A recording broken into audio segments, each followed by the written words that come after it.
നമസ്കാരം. എല്ലാവർക്കും മധുസ് ടെക്കിൻ്റെ ഒരു പുതിയ വീഡിയോയിലേക്ക് സ്വാഗതം. കഴിഞ്ഞ വീഡിയോയിൽ നമ്മൾ റെസിസ്റ്റൻസിനെ കുറിച്ച് മനസ്സിലാക്കി. എന്താണ് റെസിസ്റ്റൻസ് എന്ന് നമുക്കറിയാം. സർക്യൂട്ടുകളിൽ വിവിധ അളവിലുള്ള റെസിസ്റ്റൻസ് നമ്മൾക്ക് ഉപയോഗിക്കേണ്ടി വരും. എല്ലാ പദാർത്ഥങ്ങൾക്കും ഒരേ റെസിസ്റ്റൻസ് ആയിരിക്കില്ല. ഇപ്പോൾ ഒരു പദാർത്ഥത്തിന് റെസിസ്റ്റൻസ് കുറവാണെങ്കിൽ മറ്റൊന്നിന് റെസിസ്റ്റൻസ് കൂടിയിരിക്കും. ഉദാഹരണം ഇപ്പോൾ സ്വർണം നല്ലൊരു കണ്ടക്ടറാണ്. പക്ഷേ സ്വർണത്തിന് അതിൻ്റേതായ ചെറിയ റെസിസ്റ്റൻസ് ഉണ്ട്. അതുപോലെ സ്വർണത്തേക്കാൾ റെസിസ്റ്റൻസ് ഉള്ള ഒരു പദാർത്ഥമാണ് വെള്ളി ഒരു നല്ല കണ്ടക്ടർ തന്നെയാണ്. അതുപോലെ കോപ്പർ, ചെമ്പ്, അതിൻ്റെ റെസിസ്റ്റൻസും വെള്ളിയേക്കാൾ കുറച്ച് കൂടിയിരിക്കും. ഇങ്ങനെ പദാർത്ഥങ്ങൾ മാറുമ്പോൾ അവയുടെ റെസിസ്റ്റൻസിലും വ്യത്യാസം വരും. നമ്മൾ സർക്യൂട്ടുകളിൽ റെസിസ്റ്റൻസ് ഏർപ്പെടുത്താൻ വേണ്ടിയിട്ട് ഉപയോഗിക്കുന്ന ഒരു ചെറിയ കമ്പോണൻ്റാണ് റെസിസ്റ്റർ. ഈ റെസിസ്റ്റർ സർക്യൂട്ടിൽ രണ്ട് തരത്തിലാണ് ഉപയോഗിക്കുന്നത്. സീരീസായിട്ട്, അതായത് ശ്രേണിയായിട്ടും, പാരലലായിട്ട്, അതായത് സമാന്തരമായിട്ടും. ഈ രണ്ട് തരത്തിലും ഉപയോഗിക്കുമ്പോൾ റെസിസ്റ്ററുകളുടെ ടോട്ടൽ വാല്യൂ വ്യത്യാസം വരും. അതെങ്ങനെയാണ് മാറുന്നത്, സീരീസിൽ എങ്ങനെയാണ്, സമാന്തരമാകുമ്പോൾ എങ്ങനെയാണ് എന്നൊക്കെ നമുക്ക് നോക്കാം.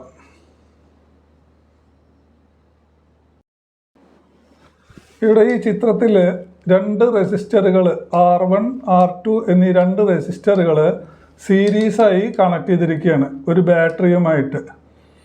ഇങ്ങനെ കണക്ട് ചെയ്യുമ്പോൾ ഈ സീരീസ് റെസിസ്റ്ററുകളുടെ രണ്ടിൻ്റെയും കൂടിയുള്ള റെസിസ്റ്റൻസ് കണ്ടുപിടിക്കാനുള്ള ഫോർമുലയാണിത്. R total സമം R1 പ്ലസ് R2. അതായത് ഇത് 2K, R1 2K ആണ്, R2 3K ഓം ആണ്. ഇവിടെ നമുക്ക് 2K പ്ലസ് 3K സമം 5K ഓം. 5K ഓം എന്ന് പറഞ്ഞാൽ 5000 ഓം. ഇതിൽ കൂടുതൽ റെസിസ്റ്ററുകൾ ചേർക്കുകയാണെങ്കിൽ ഈ രണ്ട് റെസിസ്റ്റർക്ക് പകരം 3 4 റെസിസ്റ്ററുകൾ ചേർക്കുകയാണെങ്കിൽ അപ്പോൾ ഈ R ടോട്ടൽ എന്നുള്ളത് R1 plus R2 plus R3 plus R4 അങ്ങനെ പോകും. ഇതാണ് സീരീസ് കണക്ഷനിലെ റെസിസ്റ്റൻസ് കണ്ടുപിടിക്കാനുള്ള സൂത്രവാക്യം.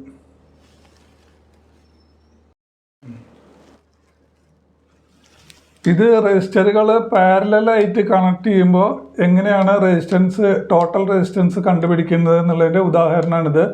പാരലൽ എന്ന് പറഞ്ഞാൽ സമാന്തരമായിട്ട് കണക്ട് ചെയ്യുമ്പോൾ ഇവിടെ R1 സമാന്തരമായിട്ടാണ് R2 കണക്ട് ചെയ്തിരിക്കുന്നത്. ഇവിടെ R1, ഇവിടെ R2. ഈ R1 എന്നുള്ളത് 2Kയും R2 എന്നുള്ളത് 3Kയുമാണ്. ഇങ്ങനെ ആകുമ്പോൾ ഇതിൻ്റെ ടോട്ടൽ റെസിസ്റ്റൻസ് R ടോട്ടൽ സമം R1 into R2 by R1 plus R2 സമം 3 പ്ലസ് 2 സമം 6 ബൈ 3 പ്ലസ് 5 2 പ്ലസ് 3 സമം 5. ഇപ്പോൾ 6നെ 5 കൊണ്ട് ഡിവൈഡ് ചെയ്താൽ 1.2 K ഓം എന്ന് കിട്ടും. അതായത് 1200 ഓം. ഇവിടെ നമ്മൾ ഉപയോഗിക്കുന്ന ഈ റെസിസ്റ്ററുകളുടെ വാല്യൂ തുല്യമാണെങ്കിൽ, ഉദാഹരണത്തിന് ഇത് 1Kയും ഇത് 1Kയും ആണെങ്കിൽ ഇതിൻ്റെ ടോട്ടൽ റെസിസ്റ്റൻസ് 500 ഓംസ് ആയിരിക്കും. അതായത് ഇതിലുള്ള ഒരു റെസിസ്റ്ററിൻ്റെ വാല്യൂവിൻ്റെ പകുതിയാണ് അത് വരുന്നത്. രണ്ടും തുല്യ അളവാണെങ്കിലാണ് ഇങ്ങനെ വരുന്നത്.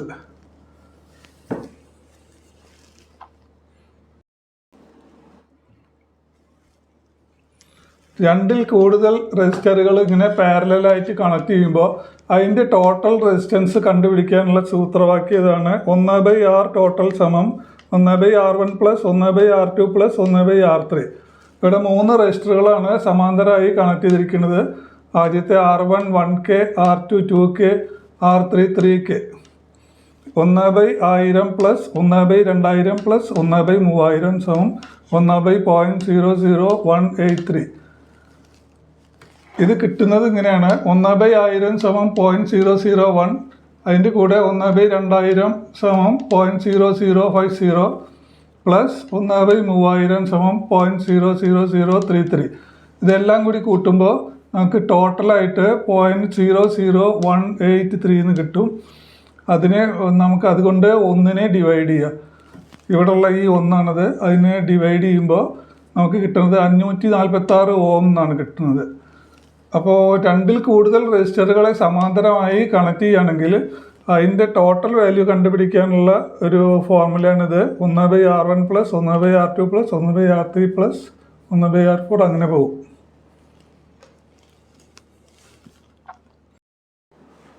ഇത് റെസിസ്റ്ററുകളുടെ ഒരു കോംപ്ലക്സ് നെറ്റ്വർക്കാണ്. ഇതെങ്ങനെ നമുക്ക് റെഡ്യൂസ് ചെയ്യാമെന്ന് നോക്കാം. ഇവിടെ R1, R2, R2 50 ഓമും R3 50 ഓമാണ്. അപ്പോൾ ആദ്യം നമ്മൾ ഇത് രണ്ടും കൂടി കൂട്ടി ഒരു റെസിസ്റ്റർ ആക്കണം. ഇതുപോലെ 50 + 50 = 100 ഓം. R2 + R3, ഈ R2ൻ്റെ കൂടെ R3 ആഡ് ചെയ്തിട്ട് അതിനെ 100 ഓം ആക്കണം. ഈ താഴെയുള്ള 100 ഓം ഇവിടെ തന്നെ ഉണ്ട്.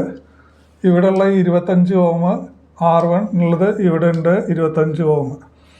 വീണ്ടും നമ്മൾ ഇതിപ്പോൾ രണ്ടും പാരലലായിട്ടാണ് ഇരിക്കുന്നത്. ഈ R1ഉം R2ഉം പാരലലാണ്. രണ്ടിൻ്റെയും വാല്യൂ 100ആണ്. അതുകൊണ്ട് നമുക്ക് അത് കണ്ടുപിടിക്കാൻ R1 × R2/R1 + R2. അപ്പോൾ നമുക്ക് 50 കിട്ടും, 50 ഓം എന്ന് കിട്ടും. ഈ 25 ഓമും ഇതും കൂട്ടി കിട്ടുന്ന ഈ 50 ഓമും കൂട്ടിയാൽ നമുക്ക് 75 ഓം എന്ന് കിട്ടും. 75 ഓം.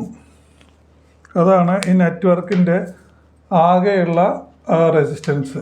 75 ഓമാണ് ഇഫക്റ്റീവ് റെസിസ്റ്റൻസ് ആയിട്ട് വരിക.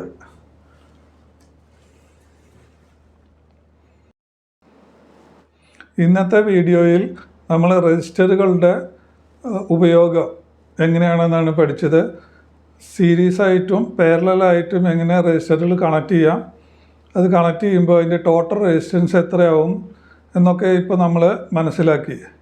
അടുത്ത് വരുന്ന വീഡിയോകളിൽ ഇതിൻ്റെ പ്രായോഗികമായിട്ടുള്ള ഉപയോഗം നമ്മൾ പഠിക്കുന്നതായിരിക്കും.